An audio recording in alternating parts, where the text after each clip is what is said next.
what is that, when you see that, and this is right after this executive order came out, Yeah. what does that say to you? Well, I think the images are clear, and I'm sure your viewers are going to be seeing this. And we've seen many videos like this one. This isn't the first one. When you see that whatever form of security that this administration claims to be enforcing at the border is just not working. The border continues to be open for this kind of activity and this kind of traffic. In some cases like this, you see family units moving through. In other cases, you see people with camouflage and trying to evade law enforcement. Really, the variety of people that are coming across is vast, and you're looking at millions. And that's just here in Arizona. You have, of course, Texas and California also seeing this kind of traffic. So it's alarming, and it also shows, it's proof that whatever this administration claims to be doing in this area, it's simply not working, including the most recent executive order by President Biden. Now, as an individual member, I got to do one check. sorry, don't.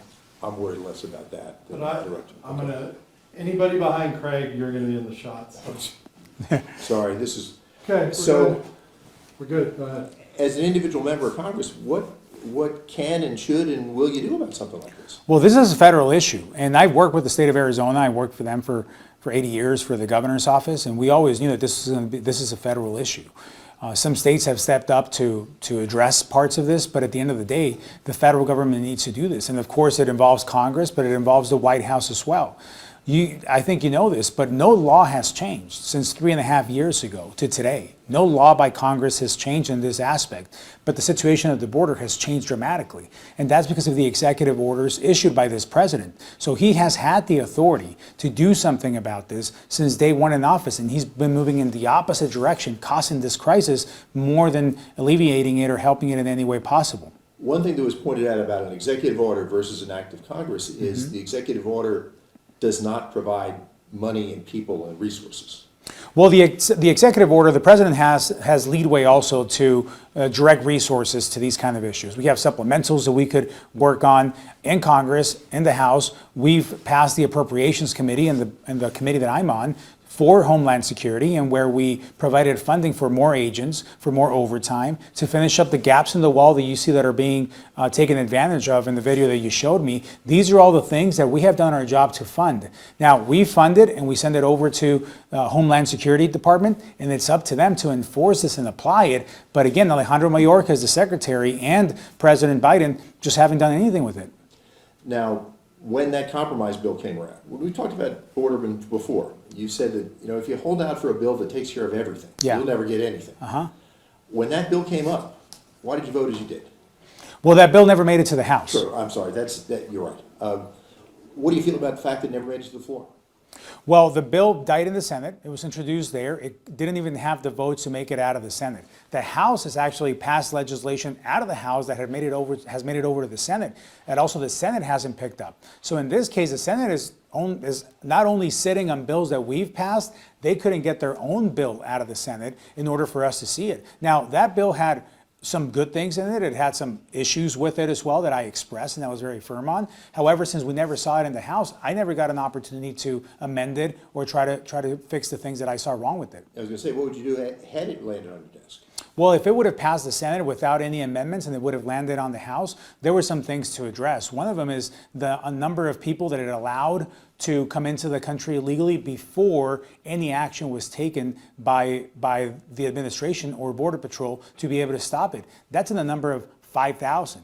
Now, 5,000 a day, that's 150,000 a month. Do the math, how many people that's a year. That's not a sustainable number. It didn't really fix the issue, but actually codified it in the way that you had to reach 5,000 people in order for the law to start being applied. That's a problem. I don't think that's a solution that we need, and we need to be firm on that, because if not, this is going to continue to get out of control. So these are the things that I wish we would have had the opportunity to address on that. The contention has been made that that bill failed because Donald Trump wanted it to fail.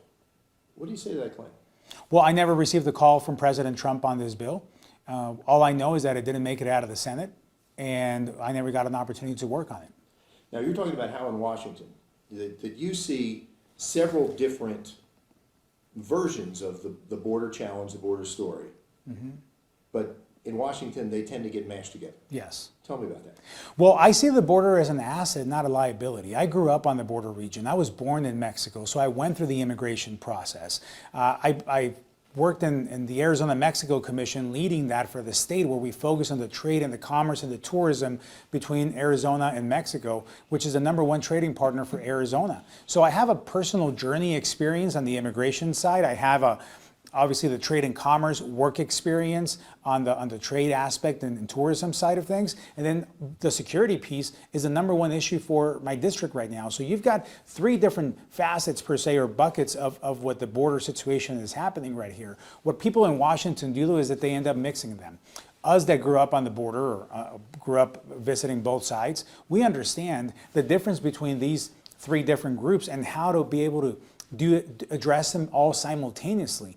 We know and we want that legal trade and commerce and that tourism for our region. We want to make sure that work visas work for people that we need here in the workforce, and that we have an immigration system that is addressing the needs of our market and the community. And we also need a border that is secure. We know how to differentiate them and also where they overlap. That's not something that Washington gets all the time, but that's the voice that we have at the table. And you see work visas as a way to bring in folks who would be a positive and maybe freeze out some of the negative aspects? Well, you know, when you look at the work visas, they can be for agriculture, with the county of Yuma uses heavily, over 40,000 about a day that cross the border in the peak season for Yuma County. This is key for that area. But the more that I hear, I just came back from El Rio Health Community Center, their #1 issue is workforce. When you look at any industry, healthcare, manufacturing, you have agriculture, you have construction, you have the service industry, workforce is what keeps coming up.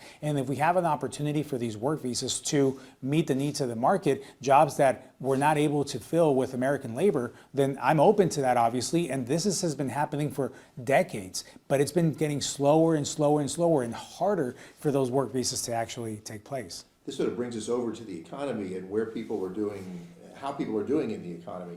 Where is that among your priorities here? It's a top priority as well. Why, I'm a parent, I'm a dad of 6 kids. Youngest is 5, oldest is 15, so we're in the nick of it. We interact with other parents, we know what they're going through. I'm a flag football coach, so I get to talk to parents and be on the field taking our kids to practices. I'm living the life that many, or not most of them in my district are living, and we feel the high cost in groceries and eggs and milk, and also how hard it is for many young families or advanced families to buy their home. These are all things that families in my district are going through that I hear about every single day. So the economy is a big factor of this. Inflation hurts businesses, which obviously hurts the consumers as well. Which one do you think is the biggest issue for your constituents? I mean, border is high profile, it's a grabber, but this is daily life. Absolutely, daily life on both aspects, actually. In this case of how do you rank them, we should be able to address them both. We have to be able to walk and chew gum at the same time. This is the United States Congress. We have to be able to tackle these big issues. And these are 2 really large issues that are happening right now. Both have gotten much worse. And where they are right now in the last 3.5 years, that's not a coincidence. So we have to look at the policies that haven't worked from this administration, and that's the kind of work that we have to be focusing on. How are you navigating the atmosphere up there? I mean, we mainly hear, and you've made this point a minute ago when we talked earlier, we mainly hear from the most extreme elements of both parties. Yeah. How do you get anything done? And are there some times where someone may say, like, well, go our way, or we're not going to regard you as a good Republican?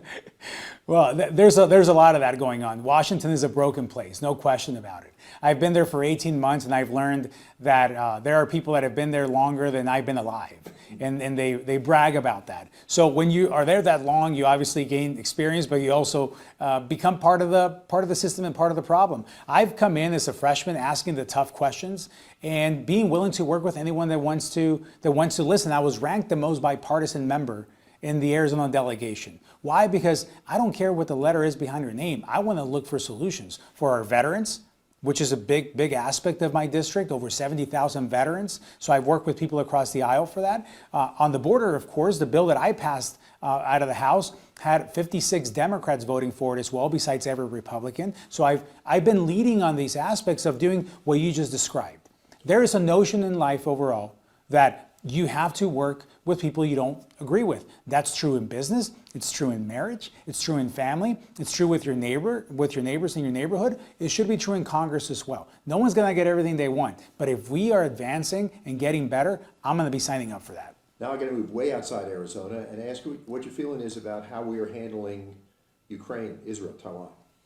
That was a very important vote that we took, and I'm proud of the Speaker of the House, Mike Johnson, for leading on this.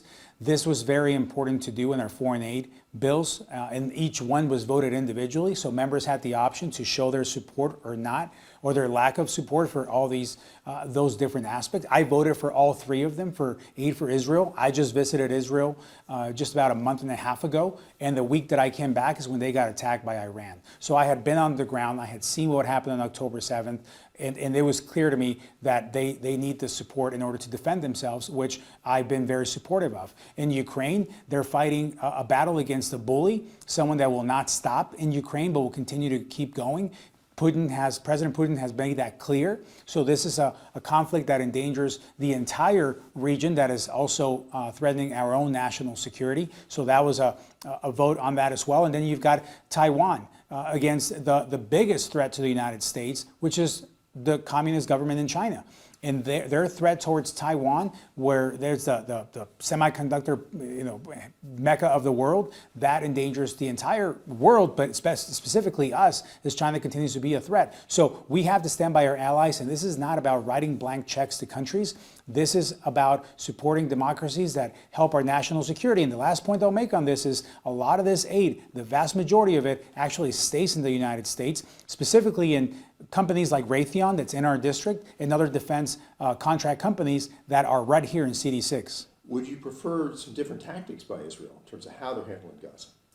I'm not going to tell another country how to defend themselves. What we do know is that what Hamas did to Israel is the worst I've ever seen, the worst that they had ever experienced in this era. And Israel has the right to go and annihilate Hamas. A world without Hamas is a better world. And that region needs to get rid of Hamas completely, and Israel is doing what they need to do there. Now, I always offer folks just the opportunity to say, well, anything you want to add? And here it is. Anything you want to add? Well, all I want to add is saying this. I'm raising a family in this district, and I'm focused on results. I wouldn't be doing this if I didn't believe that we can actually make a difference and make an impact. My job in the Appropriations Committee allows me to bring resources back home and be able to invest in things like schools and hospitals and roads. These are the things that I've been focusing on, fire stations, so that we can show results. There's a lot of noise, and people don't like what government overall are doing. I want the viewers to know that I'm working hard every single day with my dad hat on, always thinking of how families are impacted by this, and also as a proud immigrant in this region. Where else in the world could an immigrant come here, become a citizen in 2006, and then in 2022 be elected to the United States Congress? A lot of times you hear, for somebody to really have any clout in Congress, they better be in for like 10 terms. Have you managed to acquire some influence now? We have. We hit the ground running quickly. I think our background and expertise on the border situation and how critical it is for our country gave us a seat at the table immediately. Also, the fact that we're from a district that is a border district, a district that is very competitive, also makes it an important one. With the legacy that we have of the likes of Jim Colby and Gabby Giffords, these are people that not only led our district, but were true, strong voices in Congress when they were there. And we're following in the footsteps of these people that did great work for our region. What's your character sketch of this district? Well, I'm sorry, with the what? What is your character sketch of this district? What does that mean? I'm not in sure. terms of who's where? I mean, the perception is you've got a liberal island in Tucson, you've got a conservative island in Cochise County. Yeah. How do you see it? Well, our district, if you look at the numbers, it's about a third Republican, a third Democrat, and a third independent. This is a very competitive district. It's a district where good ideas win. And when we present what we have, it has to make sense. We have to show that we're working with everyone for the results that we can. And I take care of the entire district. Every county is different. Even when you look at issues like water or ag, when you look at Cochise County, it looks one way. Mining, of course, in Graham and Greenlee counties. We have farming, we have manufacturing over in Pinal. We have Pima County, where the majority of the people in my district live. All 5 counties are so different. That's why I enjoy going around and learning so much from every area. I'm waiting to get the hook here. We gotta There go. you All right. Done, yeah. Thank you very much. We need the whole show for a minute.